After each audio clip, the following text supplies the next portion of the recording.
అందరికీ నమస్కారం. నా పేరు డాక్టర్ ఆర్‌బి సుధా. ఇప్పుడు మనం మాట్లాడుకోబోయేది శని గోచారం గురించి. ద్వాదశ రాసుల వారికి శని గోచారం అంటే మార్చ్ 29, 2024కి మీనానికి ప్రవేశిస్తున్నారు శనీశ్వరుడు. సో ఆ గోచారం ద్వాదశ రాసుల వారికి ఫలితాలు ఎలా ఇస్తాయో చూద్దాము. మనం జనరల్గా మాట్లాడుకోవాలి అంటే శనీశ్వరుడు మనకి తెలుసు చాలా ఇబ్బంది పట్టే ఒక గ్రహం. అందరూ భయపడుతూ ఉంటారు. ఏంటంటే ఏలినాటి శని వచ్చినా కానీ, లేకపోతే లగ్నంలో శని ఉన్నా కానీ, లేకపోతే ఏంటంటే శని మహాదశ వచ్చినా కానీ. సో పరిహారాలు చేస్తే కనుక ఎప్పటికైనా సరే శని ప్రీతి అనేది మనం పొందుతూ ఉంటాం అన్నమాట. అండ్ శాంతి ఇచ్చాలి అంటే శాంతి జపాలు పూజలు చేసుకోవడం అనేది చాలా మంచిదన్నమాట.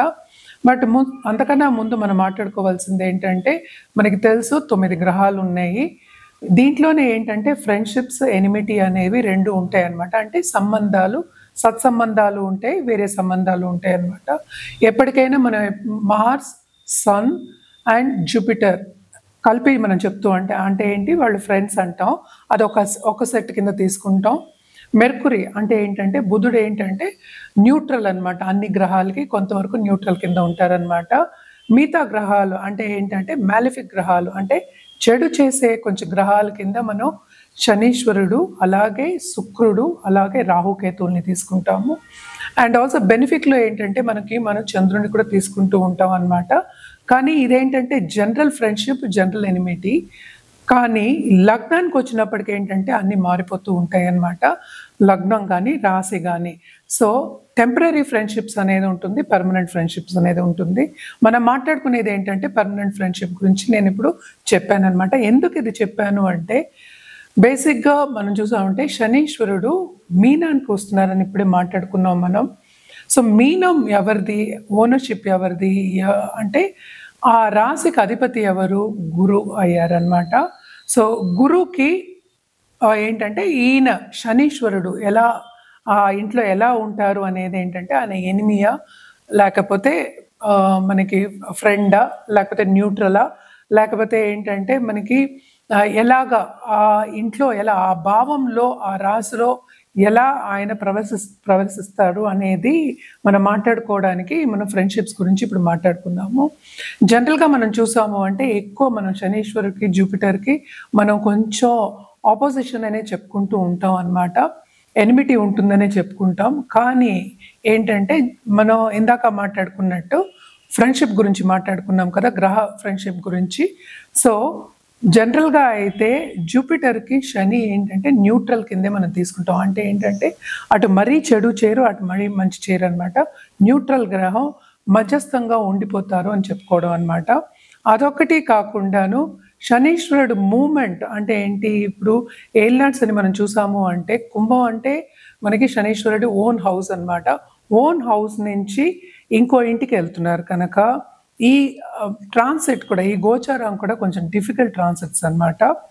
అండ్ ఆల్సో మనం చూసాము అంటే మీనానికి లాస్ట్ ఇయరే ఏలినాట్స్ అని అనేది మొదలైంది. ఇప్పుడు మీనానికి వెళ్తే శనీశ్వరుడు మీనానికి వెళ్ళినప్పుడు మనకి మేష రాశి వాళ్ళకు కూడా ఏలినాట్స్ అని అనేది ఉంటుందన్నమాట. సో ఏ రాశికి ఏలినాట్స్ అని ఉంటుందనేది చూద్దాము. ఇప్పుడు మనం చూసాము అంటే కుంభానికి ఏలినాట్స్ అని లాస్ట్ ఘట్టం, లాస్ట్ 2.5 years.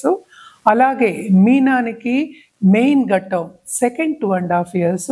అలాగే మేషానికి ఫస్ట్ 2.5 years ఏలినాట్స్ అని ఉందన్నమాట.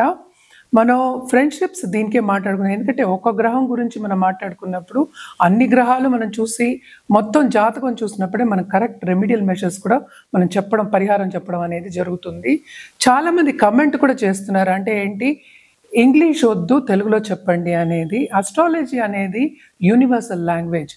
అంటే ఇంగ్లీష్లో ఏంటి అస్ట్రాలజీ చెప్పలేమా, సాంస్క్రిట్లో మాట్లాడడం అనుకోండి. ఎందుకంటే అస్ట్రాలజీ అంతా ఉన్నది ఏంటి, ఫస్ట్ సాంస్క్రిటే. సాంస్క్రిట్లో మాట్లాడితే ఎవరికి అర్థం అవుతుంది, ఎవరికీ అర్థం కాదు. ఇవి ఇలాగ ఇంగ్లీషు తెలుగు మిక్స్ చేసి చెప్పడం ఏంటంటే వైడర్ ఆడియన్స్కి మనం చెప్తున్నాం. సో అన్నెసెసరీ కమెంట్స్ చేయకుండా, అంటే బేవర్స్గా కూర్చుని ఏం పనిలేని వాళ్ళు ఇలా కమెంట్లు చేయడం అనేది కరెక్ట్ కాదు. ఎవరి పద్ధతి వాళ్ళది. మీకు ఇష్టం ఉంటే చూడాలి, లేకపోతే పక్కకి వెళ్ళిపోవాలి. అనవసరమైన కమెంట్లు వద్దు. చాలామంది కమెంట్ చేస్తున్నారు ఇంగ్లీష్ వద్దని. అంటే ఏంటి, తెలుగులో చెప్తేనే అది అస్ట్రాలజీయా లేకపోతే కాదా? అంటే ఇంగ్లీష్ అస్ట్రాలజీ ఉంది, అలా అయితే సాంస్క్రిట్లో చెప్తారు, హిందీలో చెప్తారు, అన్ని లాంగ్వేజెస్లోనూ చెప్తారు. మనం తెలుగులో చెప్తున్నాం కనుక ఇప్పుడు యాక్చువల్గా ఇప్పుడున్న జనరేషన్కి చాలా మటుకు తెలుగు పదాలు, చాలా పదాలు వాళ్ళకి తెలియవు. సో దాని గురించి మేమేంటంటే కలపడం చేసి చెప్పడం అనేది జరుగుతుంది. స్వచ్ఛంగా తెలుగులో మాట్లాడాలి అంటే ఎవ్వరూ మాట్లాడలేరు, కొంతవరకు మాట్లాడతారు. సో అనవసరమైన కమెంట్లు పెట్టకుండా ఉండడం మంచిది. అదొక రెమెడీ కిందే మీరు తీసుకోండి. ఎందుకంటే నెగటివ్ ఎప్పుడు మీరు ఏది చెప్పారంటే ఆ నెగటివ్ మీకే తగులుతుంది, కొంచెం జాగ్రత్త. సో ఈ శనికి పరిహారాలు చేయాలి అంటే కనుక శనీశ్వరుడికి ఎప్పటికైనా ప్రీతి ఏంటంటే సర్వీస్ అంటే చాలా ఇష్టం. సో ఎప్పటికైనా సరే వృద్ధులకు కానీ, లేకపోతే వికలాంగులకు కానీ, లేకపోతే అనిమల్స్ అనుకోండి, అనిమల్స్ కానీ సర్వీస్ చేస్తే కనుక తప్పక వాళ్ళు శని ప్రీతి అనేది పొందుతారు. కొంతమంది ఏంటంటే యాక్చువల్గాను మరీ మీనియల్ టాస్క్ చేయడం అంటే ఏంటి, ఇల్లు ఊడవడాలు, తుడవడాలు అంటే మీనియల్ టాస్క్, అంటే సర్వెంట్స్ చేసే సర్విట్యూడ్ అంటూ ఉంటాం అన్నమాట. అలాంటి పనులు కూడా కొంతమంది కావాలని శని ప్రీతి పొందడానికి చేస్తూ ఉంటారు. అదొకటి కాకుండా ఎప్పటికైనా దానాలు కానీ జపాలు కానీ చేయడం అనేది మంచిది. అండ్ ఆల్సో ఎప్పటికైనా సరే నేను ఇందాక చెప్పినట్టు సర్వీస్ అనేది చాలా చాలా ప్రీతి శనికి. సో మన చేత్తో వండి పెట్టడం కూడా చాలా మంచిదన్నమాట. ఇవన్నీ మనం ఏంటి మాట్లాడుకునేది జనరల్ పరిహారాలే. ఏదైనా సరే మనం చూసుకోవాల్సింది ఏంటంటే వ్యక్తిగత జాతకం మీద ఆధారపడి ఉంటుంది రెమెడియల్ మెషర్స్. ఏ ప్లానెట్ని కంట్రోల్ చేయాలి అనేది, ఏ ప్లానెట్కి ప్రీతి అంటే ఏంటంటే అప్లిఫ్ట్ చేయాలి లేకపోతే బ్యాలెన్స్ చేయాలి అనేది మోర్ ఇంపార్టెంట్ అన్నమాట. ఎందుకంటే ఈ కాలంలో అందరికీ చాలామందికి ఉద్యోగాలు కూడా లేకుండా, అంటే బతుకు తెరువు లేకుండా కూడా చాలామంది ఉంటూ ఉన్నారు. సో వీళ్ళందరికీ ఏంటంటే ఫస్ట్ జాతకం అనేది చూడాలి. మనం మాట్లాడుకునేది ఒక రాశి వారిగా మనం మాట్లాడుకుంటున్నాము, అది కూడా ఒక గ్రహం గురించి మాట్లాడుకుంటున్నాము. గుర్తుపెట్టుకోండి, ఇది మొత్తం అంతా మీరు విన్నారంటే మీకు క్లారిటీగా అన్నీ తెలుస్తాయి. ఏదైనా మీకు డౌట్లు ఉన్నా కానీ, లేకపోతే అపాయింట్మెంట్ సెట్ చేయాలంటే కానీ కింద స్క్రోల్ అయ్యే నంబర్కి సంప్రదించవచ్చు. ఇప్పుడు మనం మాట్లాడుకోబోయేది వృశ్చిక రాశి వాళ్ళ గురించి. వృశ్చిక రాశి వాళ్ళకి శని గోచారము ఎలా ఉంటుందో చూద్దాము. శని ఏమో మీనానికి ప్రవేశిస్తున్నారు మార్చ్ 29కి. మనం చూసామంటే వృశ్చిక రాశి వాళ్ళకి కూడా మిశ్రమ ఫలితాలు ఘోషిస్తున్నాయనే చెప్పాలి. ఎందుకంటే శని ఏంటి మనకి తెలుసు, 3rd and 4th లార్డ్ అయ్యారు ఈ రాశి వాళ్ళకి. ఎస్పెషలీ ఆయన 5th వెళ్తున్నారు. తప్పక పిల్లల రీత్యా కొన్ని కష్టాలు పడే ఒక యోగం అని చెప్పాలన్నమాట. అలాగే లక్ ఫేవర్ అవుతుంది వీళ్ళకి. సడన్గా డబ్బు వచ్చే సూచనలు ఎక్కువ కనిపిస్తున్నాయి. అలాగే కొత్తగా బిజినెస్ పెట్టాలి అనుకునే వాళ్ళందరికీ ఖర్చుతో పాటు శ్రమతో పాటు తప్పక రాబడి వచ్చే ఛాన్సెస్ ఎక్కువ కనిపిస్తున్నాయి. సో బిజినెస్ పీపుల్కి బ్రహ్మాండంగా ఉంటుంది. ఈ రాశిలో ఉన్న పాలిటీషియన్స్ కూడా చాలా బాగుంటుంది. ఎందుకంటే వీళ్ళ అందరు ప్రీతి పొందుతారు. అంటే ఏంటంటే కూడా ఉన్న వాళ్ళ ప్రీతి పొందుతారు. అంటే ఏంటి, అన్ని మంచి పథకాలు చేసి పాలిటీషియన్స్ ఎస్పెషలీ పీపుల్ మన్నన పొందడం అనేది జరుగుతుంది. అలాగే ఖర్చు కూడా చాలా అధికం పెడతారు. అలాగే కొంతవరకు ఎనిమీస్ ఉన్నప్పటికీ ఏంటంటే విజయాన్ని సాధిస్తారు వీళ్ళు అనే చెప్పాలి. ఎందుకంటే మనకి తెలుసు శని ఒక రాశిలో 2.5 సంవత్సరాలు ఉంటారు. సో తప్పక ఏంటంటే మిశ్రమ ఫలితాలు ఘోషిస్తున్నాయనే చెప్పాలన్నమాట. ప్రజల మన్నన పొందుతున్నారని చెప్పిన పీపుల్ అన్నానని అనుకోవద్దు, ప్రజలు మన్నన పొందే ఛాన్సెస్ ఎక్కువ కనిపిస్తున్నాయి. అలాగే విజయం సాధించే ఛాన్సెస్ కూడా ఎక్కువ కనిపిస్తున్నాయి అన్నమాట. అలాగే మంచి మంచి పథకాలు తెచ్చే ఛాన్సెస్ కనిపిస్తున్నాయి. అలాగే ఇండస్ట్రియలిస్ట్ ఉంటే కనుక, లేకపోతే ఇన్వెంటర్స్ ఉంటే కనుక ఈ రాశిలో ఉన్న వాళ్ళకి కానీ తప్పక వాళ్ళకి విస్తరింపు అనేది జరుగుతుంది. అలాగే చదువు ఎస్పెషలీ స్టడీ రంగంలో కానీ, నాలెడ్జ్ రంగంలో, అలాగే ఏంటంటే కాలేజ్ కానీ స్కూల్స్ కానీ ఇలాగ చెప్పే వాళ్ళకి, ఎడ్యుకేషన్ రంగంలో ఉన్న వాళ్ళందరికీ కూడా చాలా బాగుంటుంది, బ్రహ్మాండంగా ఉంటుంది. వాళ్ళ కాలేజెస్ అన్నీ పైకి వచ్చే ఛాన్సెస్ ఎక్కువ కనిపిస్తున్నాయి. అలాగే మంచి ర్యాంకులు సాధించే ఛాన్సెస్ కూడా కనిపిస్తున్నాయి. అలాగే ఈ రంగంలో ఉన్న వాళ్ళకి, లేకపోతే ఈ రాశిలో ఉన్న వాళ్ళు ఈ రంగంలో ఎంటర్ అవ్వాలి అనుకునే వాళ్ళకి, ఎస్పెషలీ ట్యూషన్స్ కానీ లేకపోతే కోచింగ్లో ఎంటర్ అవ్వాలి అనుకునే వాళ్ళందరికీ చాలా బాగుంటుంది.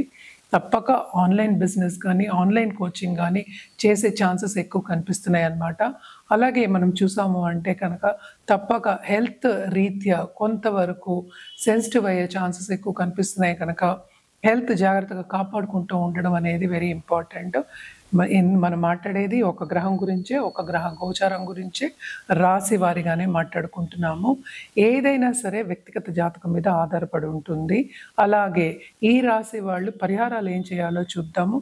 తప్పక ఏంటంటే గోవుకి ఆహారం పెట్టడం, ఎస్పెషలీ ఆన్ ట్యూస్డేస్ అలాగే సాటర్డేస్ కూడా చెప్పొచ్చు. గోవుకి ఆహారం పెట్టడం చాలా చాలా మంచిది.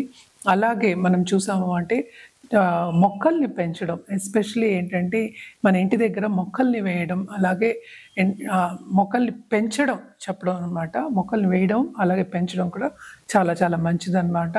అండ్ ఆల్సో ఎప్పటికైనా సరే శని ప్రీతి పొందాలి అంటే సర్వీస్ చేయడం, ఎస్పెషలీ వృద్ధులకు కానీ ఎల్డర్స్కి కానీ ఎల్డర్లీ హోమ్కి వెళ్ళి వాళ్ళు సర్వీస్ చేయడం అనేది వెరీ ఇంపార్టెంట్. ఇవన్నీ చేసినప్పటికీ కానీ నేను ఇందాక నుంచి చెప్తున్నది వ్యక్తిగత జాతకం మీద ఆధారపడి ఉంటుంది. తప్పక మీకు డౌట్లు ఉన్నా కానీ జాతకం చూపించుకోవాలంటే కానీ తప్పక సంప్రదించవచ్చు.